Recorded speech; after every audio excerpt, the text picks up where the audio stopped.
This is Share the Vision, presented by the Resource Center, a discussion of the programs and services of the Resource Center and about issues related to individuals with disabilities.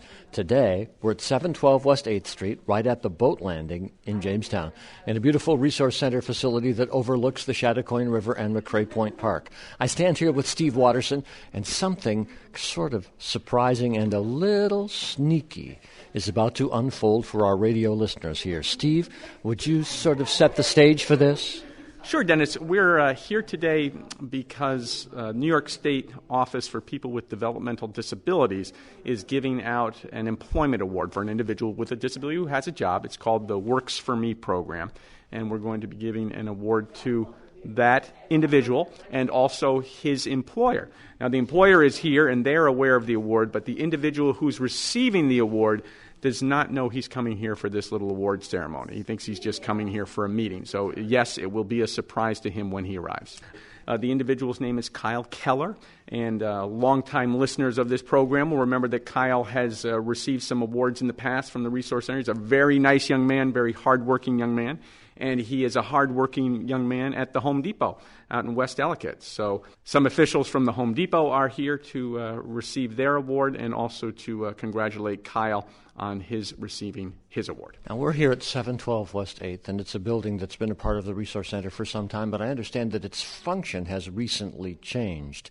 Steve, so what actually happens in this building now? Right now, a number of programs are here. Our employment services staff, individualized services, family care staff are located here. This building used to house our personalized recovery-oriented services, or PROS program, which is for people with chronic and persistent mental health challenges. That program relocated to our Carl Kappa building on East 2nd Street, and all of the staff who are now here used to be at the Carl Kappa building. So they have moved over here. The PROS staff and program moved over to 2nd Street so that they could be co-located with our counseling and psychiatric services, the outpatient community counseling office that we operate, as well as our primary care office and our dental services. Now, Faith Baker, I think, is about to speak here. What is her role at the Resource Center, Steve? Faith is the administrator of employment services. So Faith Baker is about to begin this Quiet, everybody. All right, so why you're really here, Kyle, is because you and Home Depot have gotten this nice award called Works for Me, and it is given by the Office for People with Developmental Disabilities every year. And for this year, you're actually for 2013, we're a little bit behind. But for 2013, the year that just ended, you got this award, so I will give yours to you. Thank you. Thank you. Thank you.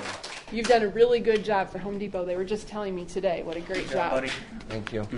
You have done. And this award is for you. Thank you. For giving Kyle the opportunity. Awesome. Thank you so much. Faith Baker asked Kyle Keller. Do you have a speech? No speech. Is there anything you would like to say? This is Chris Kunkel, manager of Home Depot in West Ellicott. It's just really great to have a partner in the community like this, to get places for people like Kyle to get into the workforce. He's a joy to have in the store every day. Really puts a smile on a lot of our faces. So thank you, Kyle. You're very welcome.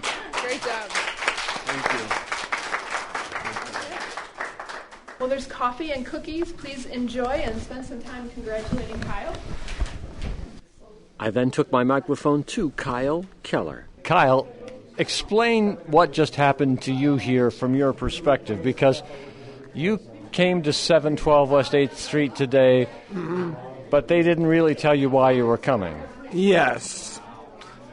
So who invited you here? One of my Home Depot guys here, so. And what did they tell you the reason was? Because I was good at a lot all the time, so that's what really happened. So it was good. Okay, so you knew something good was going to happen, Yeah. and here you are with the Works for Me, New York State Office for People with Developmental Disabilities Award for you and your employer, Home Depot. Yes. So, Kyle, what do you do at the Home Depot? I do a lot. I help people out, so. How do you help them out?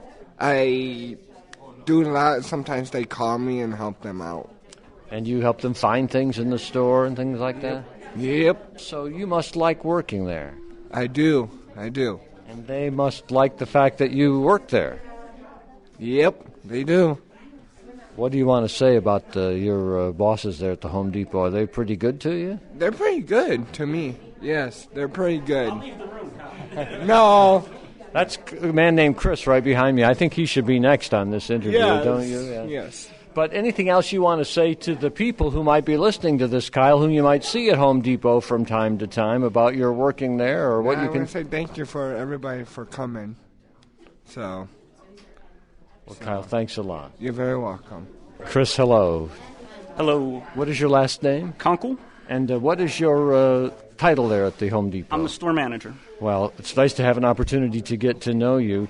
Tell me a little bit about Kyle then and his work there, and give us a little more background into what he does. Well, Kyle takes care of our lot. So what he does is a lot of customer service, helping our customers load their vehicles. He retrieves carts and brings them into the store for the customers to have, especially this time of year, so the carts are nice and warm. He does general maintenance and taking trash out, sweeping, and really he is our last impression of our customers. And he does a great job taking care of those folks before they leave. Well, and I'm glad you put it that way, because the word that came to my mind was sort of ambassador. He really has kind of a keen interest in the people and helping them. He said that to me any number of times there in our brief interview. Yeah, he really does. Kyle gets a joy of helping people and really just the interaction with our customers. Like you said, he is an ambassador for our company. And there's kind of a unique relationship here among Kyle, the Home Depot, and the Resource Center in order to have him be able to do this work for you. It works great. It's great to have a partner in the community like the Resource Center to get members of the community to work, and we've made a great relationship here and hope to continue that in 2014. How many people work at the Home Depot altogether, Chris?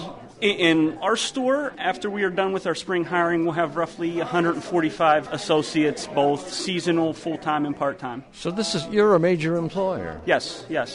And I would presume, getting a little off topic here, that the spring is much anticipated, or as much anticipated at the Home Depot. I wish people could see the look on your face right now, Chris, as the rest of us are anticipating. Yes, I'm ready to see the green stuff on the ground again, and the snow pile's gone out of the parking lot, and I'm ready to see spring flowers in the store. Yes, it is very much anticipated, just like everyone else here, to see spring. Well, Chris, thank you for your interest in the community and among the 145 employees at the Home Depot once you get fully geared up for the spring, having an interest in persons with disabilities as well. Thank you. Like I said, it's great to have a partner in the community, and, we're glad to also be a partner to the community. Thank you. Thank you. Next is Faith Baker, Administrator of Employment Services at the Resource Center.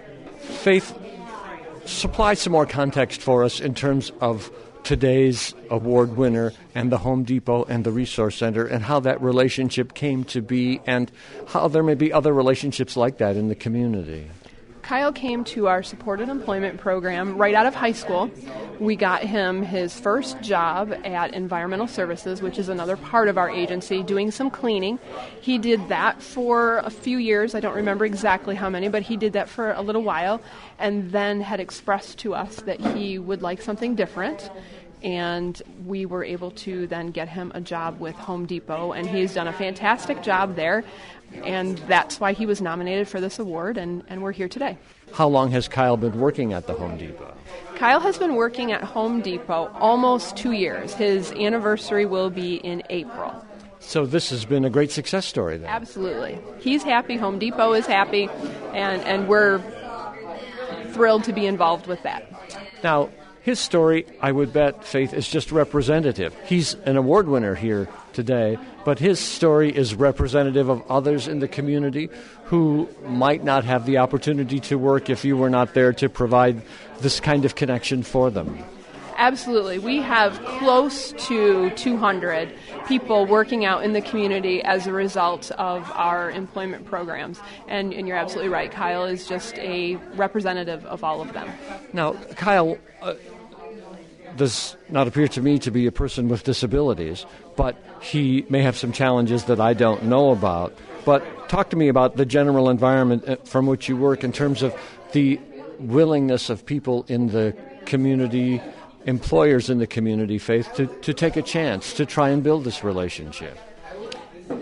We find many employers who are willing to take that chance, Home Depot being a very good example of that. Our staff, from the very beginning, answer questions that the employer might have, help them determine how best to train an individual, and always assure them that we have staff ready, willing, and able to help in that process as they move forward. So even for someone who's been in a position as long as Kyle has been, that support that you establish is maintained throughout that time period? Absolutely. Supported employment is a long-term program. As long as the person still wishes to work and wants our assistance, we are able to be there and help them. That was Faith Baker, Administrator of Employment Services at TRC.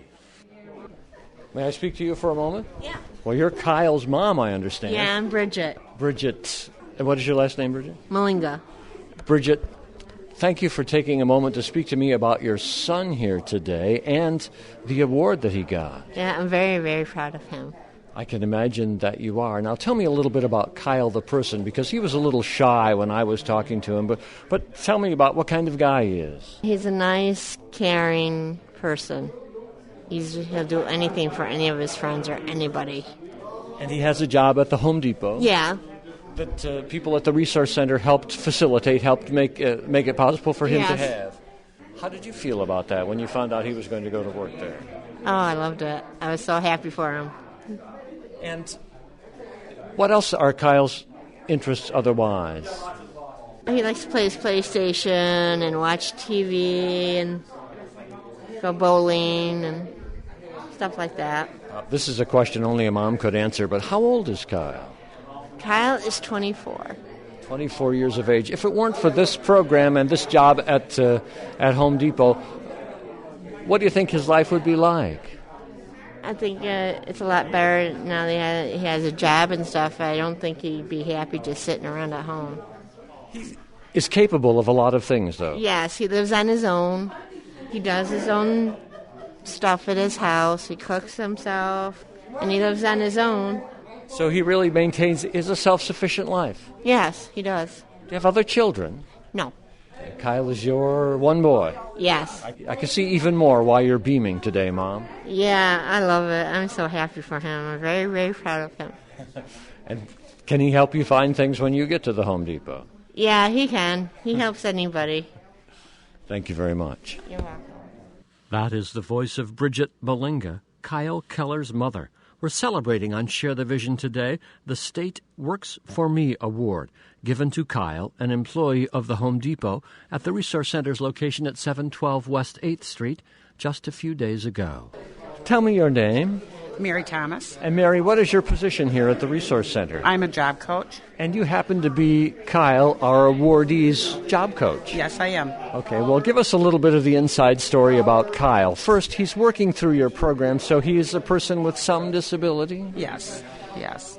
But in talking to him and being with him in this room today, he certainly is very able as well. Oh, yes, he is. Yes. He's right from the get-go, did very well on his job at Home Depot. He integrated with all his coworkers and customers. He even has customers that know him by name and only come to shop there on the days that he's working. Really? Yeah. Now, what is your role in all of this? Because we've been developing through this program the key relationship among Kyle, the Home Depot, and the Resource Center. So you would sound like a key person to explain what your work is. When Kyle started, I was there 100% with him, all the hours he worked. Home Depot did their training. Most places only give a person 2 or 3 days of training, maybe 5 at the most. And then I learned the job along with them. And then when their trainers back off, I am there to make sure Kyle's doing the job the way he was trained to do it, because some of our people don't learn quite as fast as others, so they need the help with remembering everything they have to do and how they have to do it. So you then become someone who's offering additional assistance to kind of make sure that this is successful. Exactly. I work right along with him if need be and help him complete his job task if he can't at the start, and work with him until he has it down 100%, and then we fade back and just go and check on him. And this sounds like it was a pretty smooth procedure for Kyle. Oh, it was very smooth for Kyle. What is your role now in his work, if any? I still go and see Kyle at least twice a month to make sure that he's still completing all his tasks as should be, and helping him if he's learning any new task. Like at Christmas time, he had to learn how to tie trees down onto vehicles, or, so I went and helped him, assist him with that. How many other people are you performing this same role for? I have probably about 30 people right now. That's a very busy work then. Yes. Give us sort of the scope, knowing what Kyle does at Home Depot in terms of helping people to their cars and the carts and all of that. That's his job. Give us some of the depth and breadth of the other jobs that people you're working with are doing in the community. A few examples. I have 3 or 4 people that do some dishwashing at restaurants like Applebee's, Pizza Hut. I have a young lady that works at Wendy's, and she helps prepare the sandwiches and puts the sandwiches together that people order. What does this work mean to you? What have you learned? How long have you been doing this work? I've been a job coach for 13 years. So you have plenty of perspective now. Yes. What does the work mean to you? What does these unique relationships come to mean to you as you pursue them, develop them, sustain them? I just get a lot of satisfaction out of everybody finding their niche in the community that they can do and work well at and do well. And it's so satisfying to see them succeed in a job that they really like and want to do and integrate into the community. What would the potential for employment in the community be if there were not programs like the one that you're a part of? Would this work if you were not there? I don't think so. I think that most of our people need some type of support when they start out in their jobs. If it's to integrate into it or just to learn the job task itself, I think our program helps a lot of people to succeed in their job, and I think some would fall by the wayside if they didn't have the support. Follow-up question to one I asked a moment ago, and perhaps we conclude on this point. What does having these jobs mean to people like Kyle and the 29 others that you work with in terms of how their lives are changed by having work? Well, Kyle now's moved out on his own. He's able to live on his own and support himself. They're just satisfied with their job. It makes them feel more of a part of a community or a workplace, and it makes them happy, like anybody else, to get a paycheck. And so their lives are truly enriched in the same way that anyone who has a job or a career would be enriched. Absolutely enriched. Mm-hmm. Well, thank you for your time and your perspective on all of these very interesting things. And again, thank you for your work. You must be going a lot of different places at the same time if you're going to be responsible for 30 such Kyles or people like Kyle in the community. Yes, I'm very busy, but like I said, I enjoy it immensely. Well, and people can't see the smile on your face, but I certainly can. It reflects the joy you get from your work. Thank you. Thank you. Today on Share the Vision, we're celebrating the Works for Me Job Award given to Kyle Keller, who works at the Home Depot. You just heard from his Resource Center job coach. Her name is Mary Thomas. Terry Johnson and Steve Watterson are going to join me together on this part of the program now. Terry, you have a brand new title effective just recently. January 1st. You are now the Director of Rehabilitation and Employment Services. Well, first I want to give you an opportunity to comment on Kyle's event here today. Oh, Kyle is such a hard worker, and everybody was just talking about every time anybody that works with either Kyle or the Resource Center goes into Home Depot, people are constantly going, hey Kyle, how you doing, Kyle? And everybody knows him and what a good job he does. And we're just happy that we can be a part of it and celebrate his success with him and his family and his coworkers. How's your new work going so far? Very good. Very good. Getting busy. The whole scope of your work in a sentence or two, Terry, if that's possible, if that's fair. really overseeing anything employment related, whether it be in the community or in our work centers, and just getting people an opportunity to be a part of the general workforce. I'm going to step over here with Steve Watterson for a moment because Steve has outlined for me, before we got on microphone here, some of the challenges that might create at this moment. So I want to bring it right to the current situation here, Steve, and talk about the challenges you face in the current environment in terms of not necessarily people such as Kyle, but those who might want to work in the community who have disabilities. Well, Terry can jump in and talk. She's probably more well-versed than I. But as you know, Dennis, because we've talked about before, there are some efforts underway on both the national and the state level to make changes in the way employment opportunities are provided to people with disabilities. Last July, the state decreed that agencies like the Resource Center could no longer accept new people coming into the system into our work centers, like the ones we operate on Jones and Gifford Avenue here in Jamestown and the one in Dunkirk.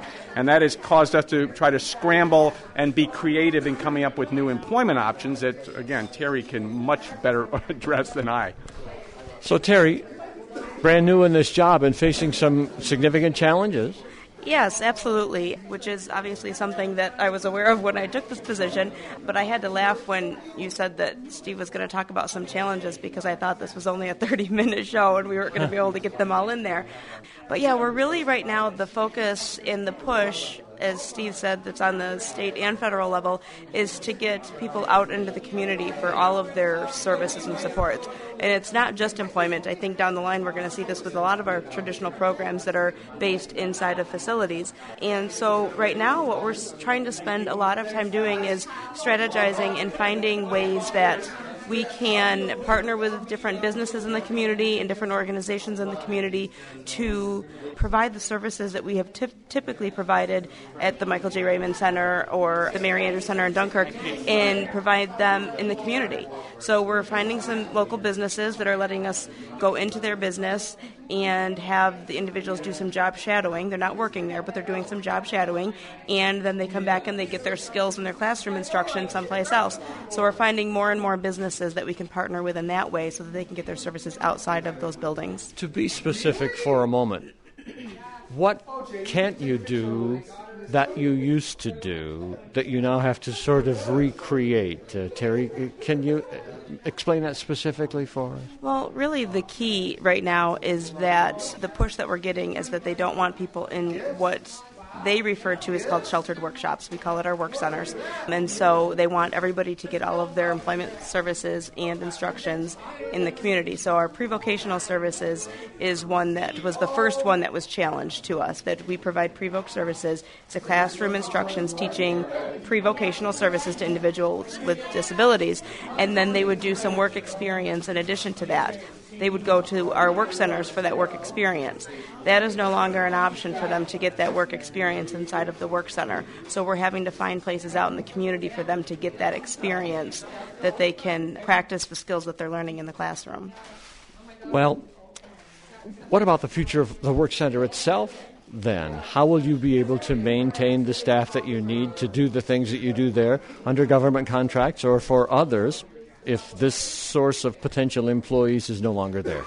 Well, right now we're kind of in the beginning stages of figuring this all out and how we're going to manage everything, and the funding for these programs continues to be at risk for us. So we're just trying to work on some plans to find different ways of be able to provide the service. Instead of people being enrolled in a program, they can go to Allied and work and be an employee of Allied Industries versus being in a work center program. So we're just kind of at the beginning stages of trying to get this all figured out and kind of wrap our own heads around it, because really what we do know is the way that we've done business is going to be changing.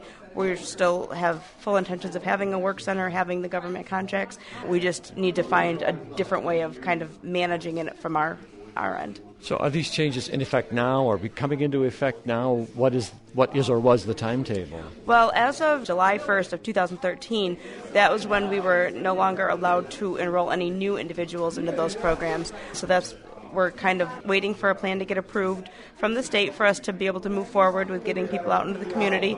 We are still fully operational at the work centers. We continue to be fully operational at the work centers, and we just are kind of moving forward day by day as things come up. Well, thank you for that explanation, background, and bringing us up to date to the current situation there, Terry. And it's very interesting and very challenging both. Absolutely, absolutely. Steve, anything you want to add to what Terry has said here? Just that we've heard literally today, I saw it for the first time, that Senator Kathy Young has introduced a bill that is aimed to maintain, again, what is called sheltered workshops. Kathy is more accurately describing them as safety net employment centers, recognizing that work center opportunity is just one of the employment options that should be made available to individuals with disabilities, many of whom prefer a work center environment just because of the type of work, the social interaction opportunities that are available through that as well. So we're anxious to see how this bill goes forward. There's also some language in there that talks about creating better transportation opportunities and possibilities, because certainly in a rural area like Chautauqua County, transportation is a major barrier to employment, not just for individuals with disabilities, but for some other people. And it seemed to me like there's talk about putting maybe a network of human service providers together to try to work out transportation challenges that are faced by individuals served by multiple agencies. So very appreciative of Senator Young and her efforts, and looking forward to seeing how this bill goes forward. What are the advantages, Terry, of having someone in what has been referred to as a sheltered workshop or safety net situation, as opposed to having them work out in the community, from the employer's perspective, from the employee's perspective? It really comes down to personal choice. The people that are at the work center are there because they want to be there.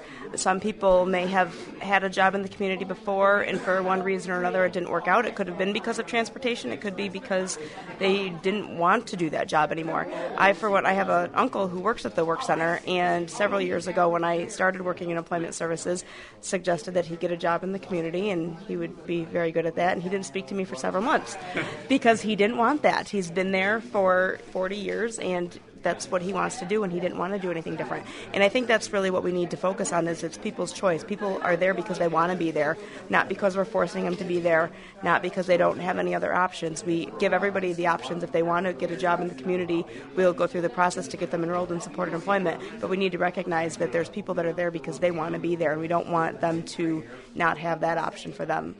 Terry Johnson, Director of Rehabilitation and Employment Services at the Resource Center. Steve Watterson, as we come into the concluding moments of today's Share the Vision program, if people are interested in employing someone with a disability or finding employment for someone with a disability, who's the right person to connect with here at the Resource Center? They probably can give the Resource Center's main number a call. That number is 483-2344, and when the receptionist answers, you can tell them what you're after, and she will connect you with the right person. And there's an announcement you want to make in the last minute of today's show about an upcoming event here. Yes, TRC Foundation will be holding its annual meeting on Thursday, March 13th. We're going to have that at the Resource Center's administrative offices, which are in the former Celeron School. And at this event, we pay tribute to donors who have reached milestone levels of giving during the previous year, and also take some time to talk about some of the successes that TRC Foundation has enjoyed in the past year in terms of improving the lives of people with disabilities.